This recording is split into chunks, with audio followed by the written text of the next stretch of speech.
So సాధారణంగా ఏంటంటే మనకి కొంచెం ఒక ఏజ్ వచ్చిన తర్వాత ఆస్టియోఆర్థరైటిస్ తోటి రకరకాల సమస్యలన్నీ వస్తూ ఉంటాయి. స్పాండిలైటిస్ సమస్య వస్తుంది, బ్యాక్ పెయిన్స్ వస్తూ ఉంటాయి, as well as knee pains, so ankle pains ఇవన్నీ కామన్‌గా ఉంటాయి. సో ఈ ఏజ్‌లో కామనే కదా అని జనరల్‌గా వదిలిపెట్టేయకూడదు. సో అది అదర్ కాంప్లికేషన్స్‌కి దారి తీస్తుంది కాబట్టి సో వీళ్ళ ఫ్యామిలీ మొత్తం కూడా ట్రీట్మెంట్ ఇక్కడ తీసుకున్నారంట ఈపీఆన్ స్పోర్ట్స్ అండ్ రీహాబ్‌కి వచ్చి. సో సార్‌కున్న ప్రాబ్లమ్‌కి ఆ ట్రీట్మెంట్ ఎలా జరిగింది ఏంటి అని అడిగి తెలుసుకుందాం. సార్ మీ పేరు? కరుణాకర్. కరుణాకర్.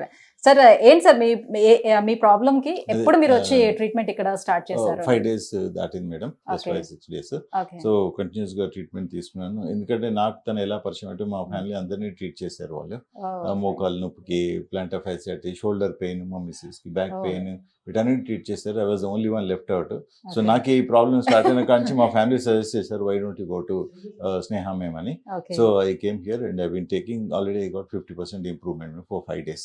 ఓకే. 4, 5 డేస్‌లోనే Yeah, 50% 50% ఇంప్రూవ్‌మెంట్ improve కనిపిస్తుంది. అయిపోయింది.